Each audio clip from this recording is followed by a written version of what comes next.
everybody. South Price for a special edition of Patrick Christie's Tonight. Live studio audience. I love these shows. It's really kind of makes it zip along nicely. And I'm joined now by the Conservative leadership candidate, Robert Jenrick. Robert, good evening. How are you? Very good. Thank you for having me. Thank you very much for agreeing to come on tonight. And we're going to be taking some questions from the audience shortly. But before that, look, it was the budget today. So what would you have said if you were Rishi Sunak in his position today? I just thought he was on quite good form, actually. Yeah, firstly, I thought Rishi did a good job. He socked it to Rachel Reeves. Look, this is the biggest tax hike in modern political history. You've got to go back to the early 1990s. And this is a government that just 3 months ago stood on a platform of not raising taxes for working people. They lied then. They've just massively increased taxes, £40 billion of tax rises. And the worst thing of all, they're downgrading growth, aren't they? So all of these taxes are going to rise, all that harm to the economy, and there is no prospect that our country is going to get its economy going again, which is what we all want to see. No, indeed. I mean, it was a tricky budget, really. I'm going to just walk out straight over, I think, to... there's a gentleman here on the front row with a microphone in his hand. It's at this point that I sometimes wish that maybe I'd vetted the questions, but here we go. Go on. What would you like to say? Well, I'll give you a heads up. I left the Tory party, joined Reform. I stood for them in the London Assembly and the last general election.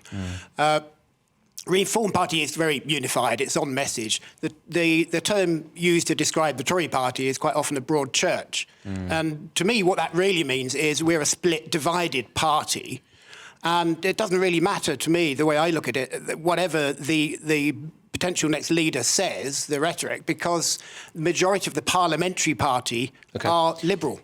OK, so, go on then. I suppose that's, in that is a question about how you're going to unify the party. Yeah, absolutely. Well, look, I use the term broad church, but I also say we need a common creed, because a political party has to have a bit of a sense of religion, doesn't it? It's got to stand for something. It's got to be very clear about what its principles and values are. And that's what I want to instil in the Conservative Party again. I want you to feel, in time, that my party is your natural home. In fact, that it's the natural home for all small C Conservatives. And certainly on immigration, which is one, not the only, but one of the big issues that alienated so many people and pushed them towards reform, I have very clear positions. I want to set a cap in Parliament in the tens of thousands, make it the law of the land, so you can have confidence that we will do it this time. And on illegal migration, implement the policy that ultimately led me to resign from the Cabinet at the end of last year, which is if you come here illegally on a small boat, you get detained, you get removed within hours and days, not weeks and months and years, as is the case today. And to do that, we'll leave the European Convention on Human Rights. I hope if we have those clear positions and a leader with credibility on these issues, you in time, and I appreciate you feel angry and frustrated at what we did or didn't do in office, but in time you'll come back to us. OK. Can I just ask, before we go to the next question, on a couple of points there, just a show of hands, does anyone think it would be a good thing to have in law a cap on the number of people? So hands up if you think that's a good thing. Yeah, that's pretty relatively, it's good. So not particularly here at the front row, but yeah, that's quite. What about leaving the ECHR? Where are people on that? Your hands straight up. He wanted to leave years ago. OK, all right. OK, well, mixed bag up. No, I mean more wanting to leave than not. I think you've got a microphone, sir, have you? Go on then. Hello, Mr. Jenrick. My name's Nick. Hi, Nick. After 14 years in power, seeing the amount of people that have left and gone to reform. What do you think you're going to do different now? Because it seems to be clear that the amount of people that have gone to reform want something new, because what we're seeing between the battery of Labour and Conservatives, how are you going to make, like, the Conservatives 2.0 and get these people back? Because for 14 years, much of the rhetoric that you talk about now, nothing's been done about it. Yeah. OK. Yeah, well, Nick, you speak for millions of people, frankly. We lost 4 million voters to reform at the last election. And I think that those people, perhaps like you, are deeply sceptical of my party and that it is going to take a lot to persuade you to come back. That's why I say we're going to have to change the party fundamentally, and this time actually deliver. Because we didn't deliver on some of those big questions. We've spoken about legal and illegal migration, but there are other issues as well. I hope that if I have very clear policies, not just a promise of one tomorrow, but specific policies, substance now, that you will begin to have faith in me as a leader of this party and in the Conservative Party once again. But I don't underestimate how hard it's going to be, because, frankly, I share your anger and frustration. You know, I ultimately resigned from the Cabinet because I felt that on some of the big issues, the Conservative Party let you down.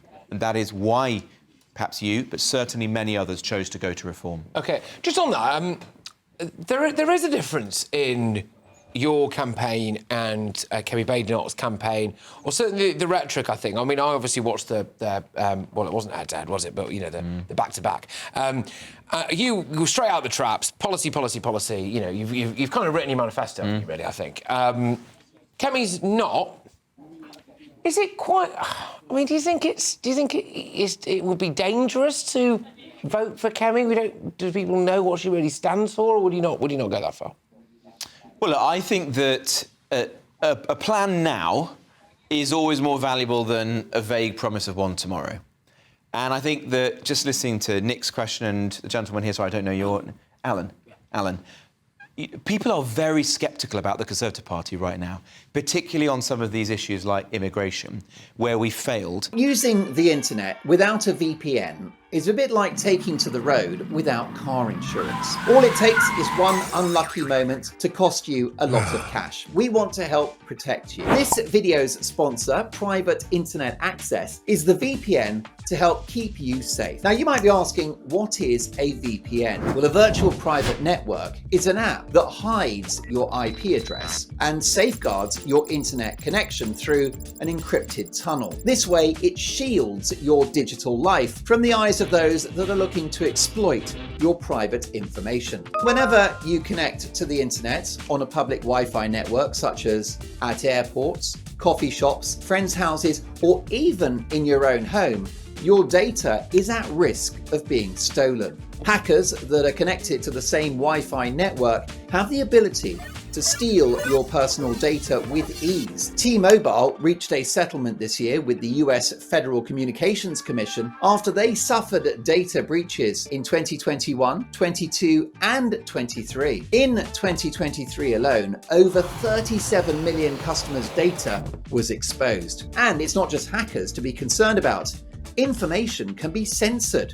When Canada passed their C-18 bill, social media giants decided to ban news content on their platforms. But PIA can protect your ability to consume the news content that you love. Private Internet Access is available for all platforms: Windows, macOS, Android, Linux, iOS, and you can use one Private Internet Access subscription to protect an unlimited number of devices at the same time. Plus, we've got a huge GB News discount. Click the link in this video's description and you'll get 83% off PIA. That is under £2 a month, and you'll get an extra 4 months completely free. There's also a 30-day money-back guarantee. So head to piavpn.com/GB News to start protecting yourself digitally today.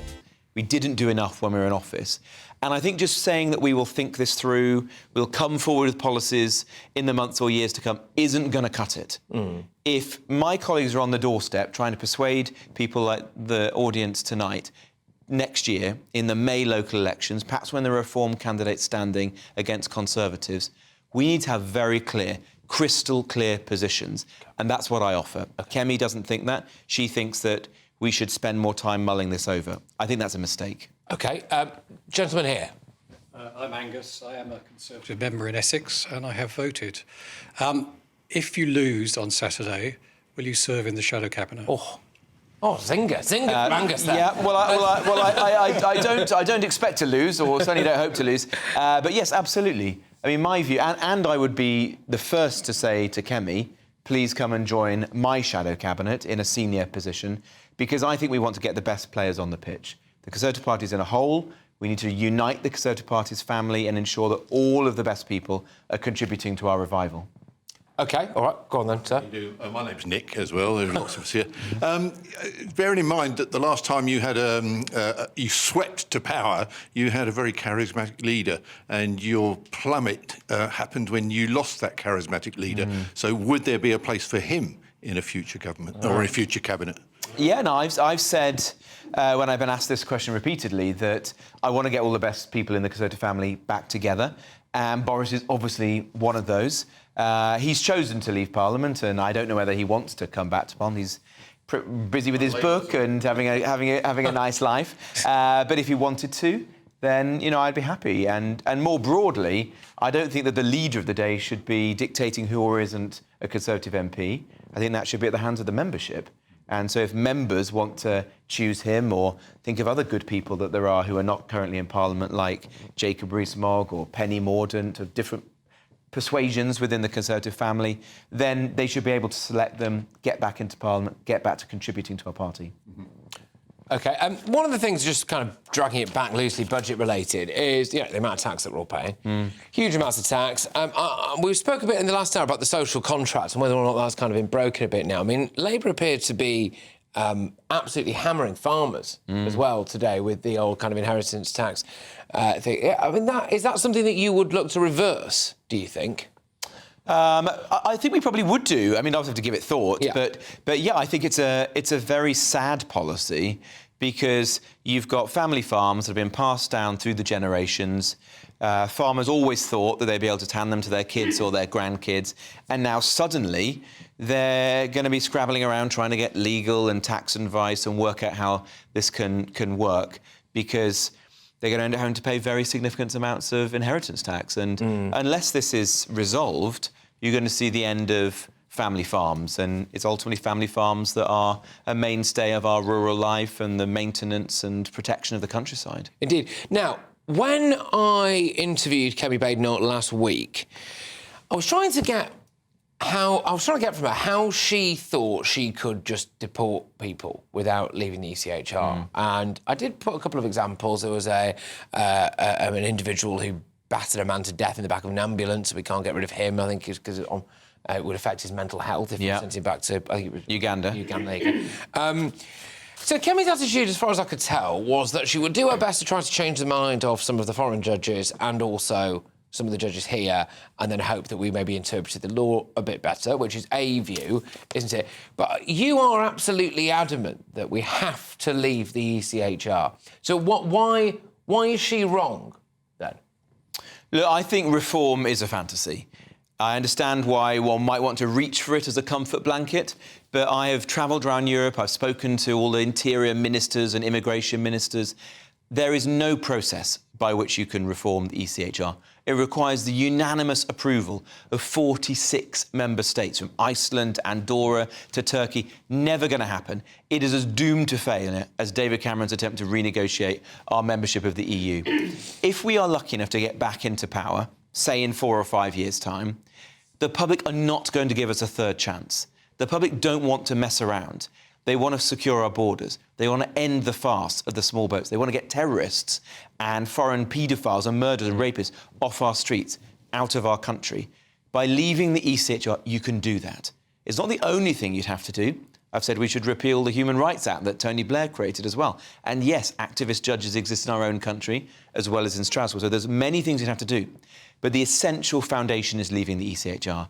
Otherwise, we will never fix these problems, and we'll consign the country to years, decades more of this farce. OK, all right. Right, I'm keen to see if we could squeeze another question from someone here. Straight up, there we are. Let's get the microphone if we possibly can. And tell you what, I'll do it. There you go. There we are. All right. Oh, he's got one. Lovely stuff. All right, so what are you going to ask him? Good evening, Mr. Jenrick. Good evening. It's just a question or a comment about the social housing and the summaries of the budget today. This is what I read. Social housing providers to be allowed to increase rents above inflation under multi-year settlement external. My point is, surely that will drive affordable social housing even further away. OK, so say that last bit again for me. Surely this announcement today about increasing the rents above multi-year settlement will drive people away Right. from getting on the social housing because they won't be able to afford the rents. Yeah, what are we going to do? I mean, there is a housing crisis. There's a concern with the Labour Party about when they're talking about building new homes. There's quite a concern about who's going to live in some of those homes, it must be said.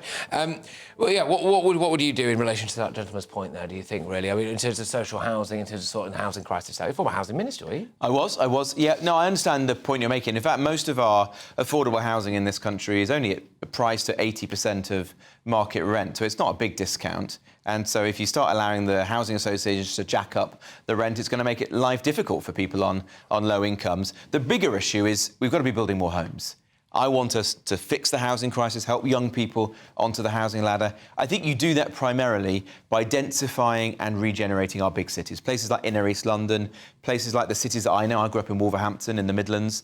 So places like that, Birmingham, Derby, Leicester, Nottingham, that are crying out for regeneration, aspirational families to be living in them. I think that is a great Conservative mission, one that we should take forwards. OK, all right. So voting... It sounds like X Factor, this, doesn't it? But voting closes, when is it, 5 p.m. tomorrow? 5 o'clock Thursday. Oh, gosh, OK, all right. How are you feeling? Well, I don't know. I mean, it is neck and neck. My instinct is this is the closest leadership election we've known for many years. So if there are viewers who have not yet voted, I would get on and vote. Don't put it in the post, obviously. Do it online. Yeah, OK, all right, well, good luck.